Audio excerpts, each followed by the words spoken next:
next week, and on Fridays for the remainder of our class, Iyanla and I will come together for the webcast, which we're also broadcasting on OWN. I'm excited about that, and excited that you have come here for an all-day life class. What I was saying on the tape, what I know for sure for myself, and I believe for sure for you, is that we're all looking for the same thing. And over the years, as I grew and you grew with me, I got more shoes, you got more shoes.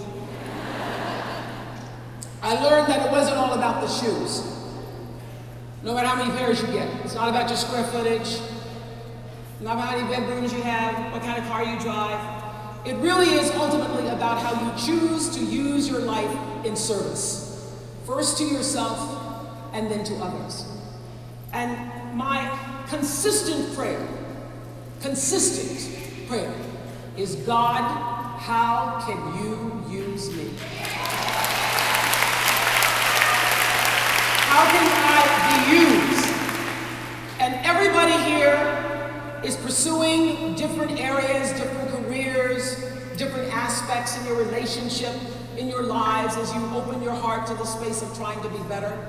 What I know for sure is if you ask that question with whatever entity, force, source that you choose to know is greater than yourself, and ask the question not how can I be successful, but how do I be of service?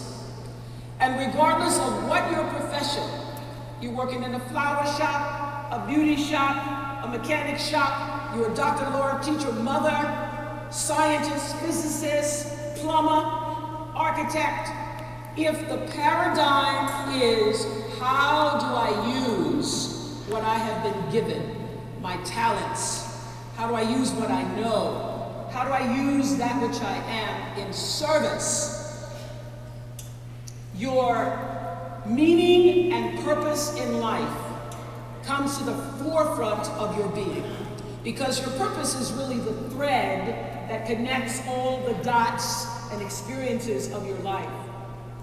People often say, Oprah, even on the web the other night, one was saying, I've got 5 kids and I'm devoted to my kids and I'm doing everything I can for my kids, and so I'm going to work on my purpose after that. My kids are out of the house. Whatever you're doing right now, your purpose is flowing through it. My purpose started the day I was born. It was defined the first time I stood up in front of an audience in Kosciuszko, Mississippi, and said, Jesus rose on Easter Day. Hallelujah, hallelujah, all the angels did proclaim. And all the sisters sitting in the front row, just like you all, turned to my grandmother and said, Hattie Mae, this is a talking child. Purpose started to be defined when I was 7 years old, went to church. And you know how we spend all day in church, like y'all do down south here. You go to Sunday school, and you go to 11 o'clock service, and then you're here for afternoon service. They have the tea in the afternoon for the Women's Day program. So the little girl didn't show up for the tea in the afternoon at the Women's Day program, and they asked my father if I could speak for her. And my father says, well, what do you want her to say? And they said if she could do some rendition of a reading. I love that, rendition of a reading. They took me home after 11 o'clock service to get back for the 4 o'clock tea and taught me Invictus by William Ernest Henley. Out of the night that covers me, black as a pit from pole to pole, I thank whatever gods there be for my uncomfortable soul. I didn't know what uncomfortable was. But the purpose and the path was starting, because even at 3.5 and even at 7 years old, and later becoming an orator in high school and speaking, every time I get up, people would say, that is a talking child. That is a talking child. The thread of that was, if that talking child can do that, I wonder what I can do. The thread was inspiration. So the thread of the purpose of inspiration started to feed my life, just as the thread in your life has done the same. And it is your real job, not to get up and go to work every day and put on your clothes and bring home a paycheck. Your real job is to figure out what that thread is, and to honor it, to celebrate it, to revere it, to cherish it, to fine-tune it, and to master it. That is your real job. And the way to do it is by asking, because I know that when you ask, it is given. When you ask in truth, when you ask in purity, when you ask from the center of yourself and not your ego self, as we learned not in life class, there's a hole here. When you ask from the center of yourself, I saw Gail do that and said, you know what? Yeah, you know what that is? Because when I saw Gail do it, I said, didn't she see the hole?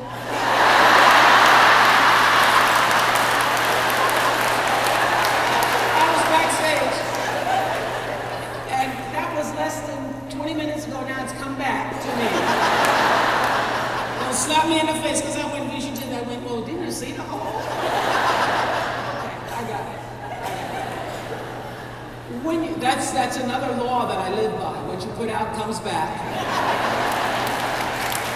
As soon as you get that law, and when you know it, it comes back quicker. Glad it didn't have to take me down on the floor. What I know for sure is that there is a source to all being. There is.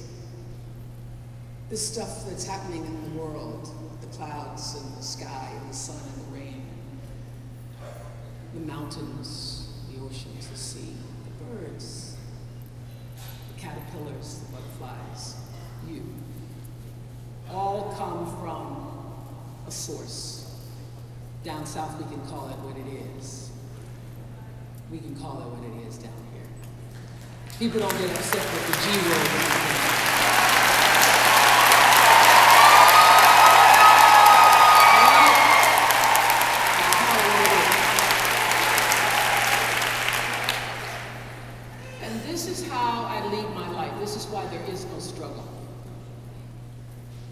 Acts 17:28, I think.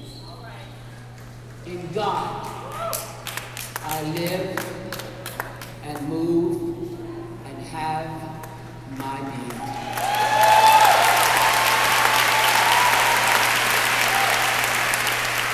That is it. That's the essence. That's the essence of the success. That's the essence of the service. That's the reason why I keep going. That's the reason why I'm going to run on and see what the end's going to be. That's the reason I keep getting up. That's the reason why I keep getting stronger. And strength times strength times strength times strength equals power.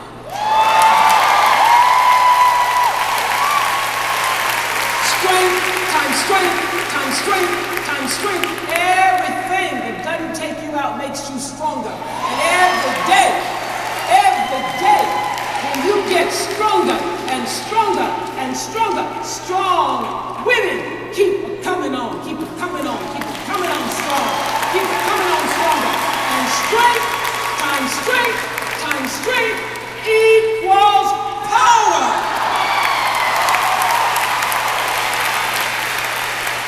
And where does that power come from? It comes from the source of all things.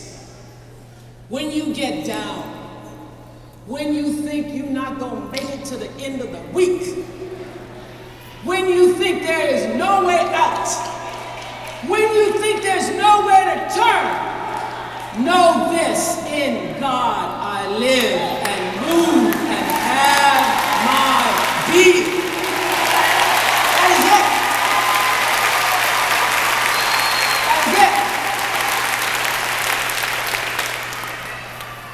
So I don't care what the media says about no struggling network.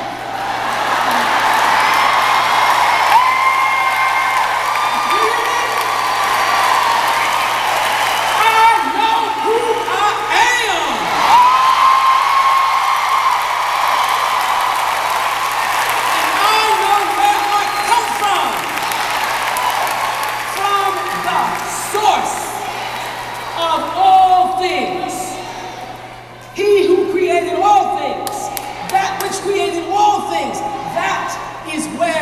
I come from. And so,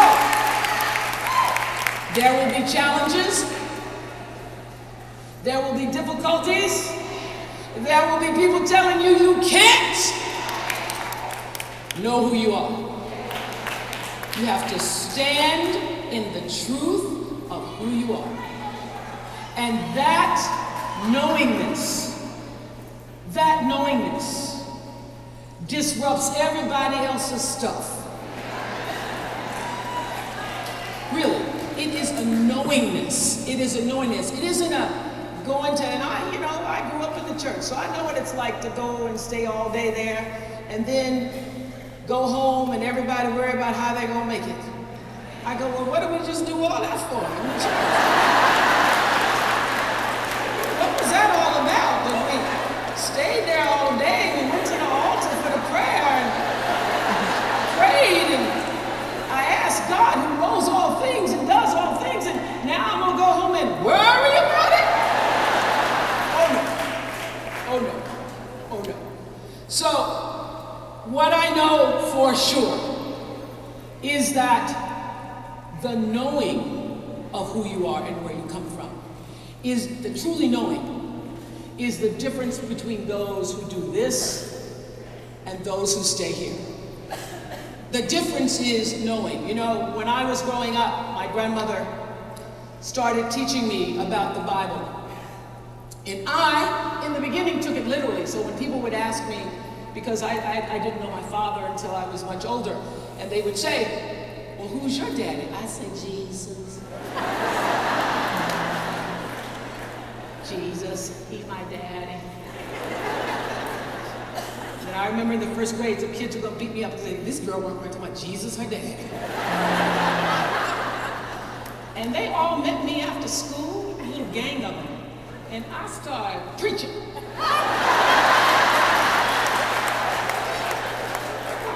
Telling about Jesus of Nazareth coming through on the donkey. How they hung him on the cross. And they said, leave that girl alone. Leave her alone. She crazy. Worked for me then. Still working.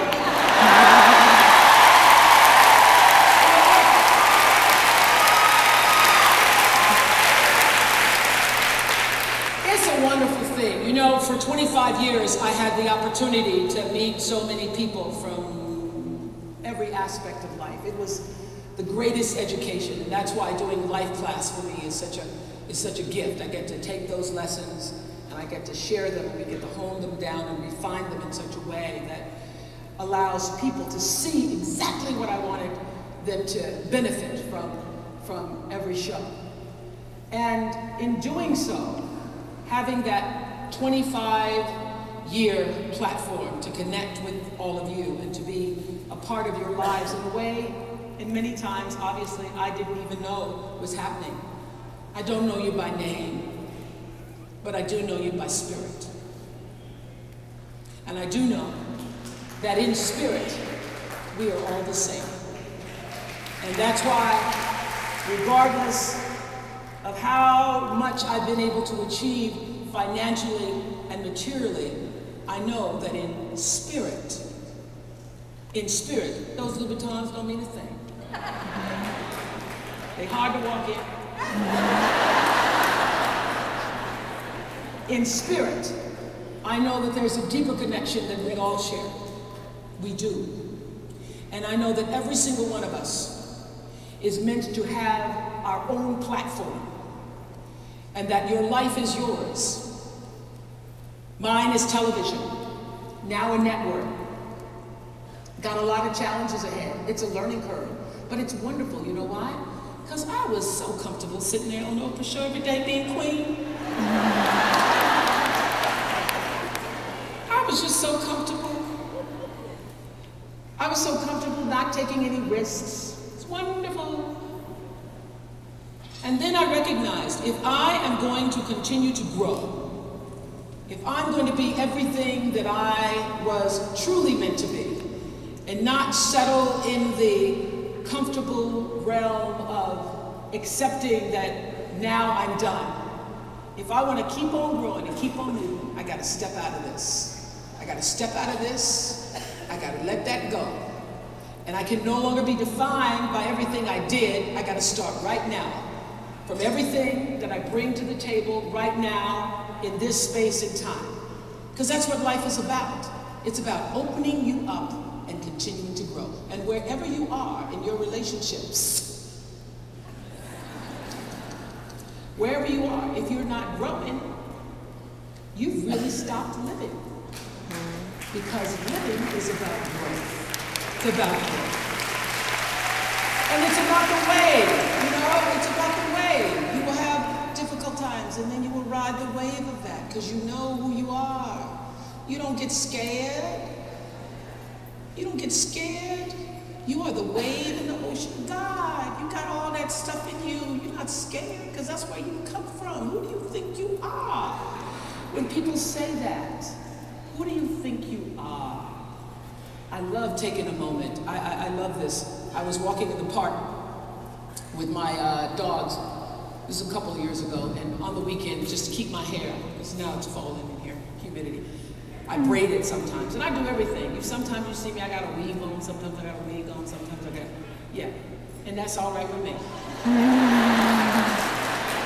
And on the weekend, whatever I'm doing, I try to braid it up. Like this is my own hair, so I would braid it up on the weekends if I wasn't with y'all. I'd have my hair braided to try to protect it because we know, those of us with black hair, know that you cannot put heat in your hair every day and expect it to last. All the white people just stay with me for a minute. So, we protect our hair on the weekends, all right? So I'm walking down, walking my dogs, and my hair is braided. And this brother said, "Hey, baby." He's just sitting on the side there. "Yeah, I talked to you for a minute," so I ignore him. He goes, "You didn't hear me talking to you? You too good to speak to somebody? Who you think you is?" And I could not resist.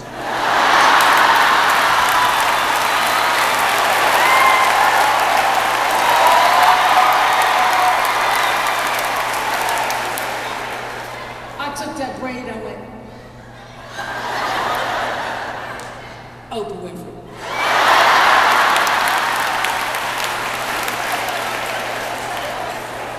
And you know what he said? "You wish."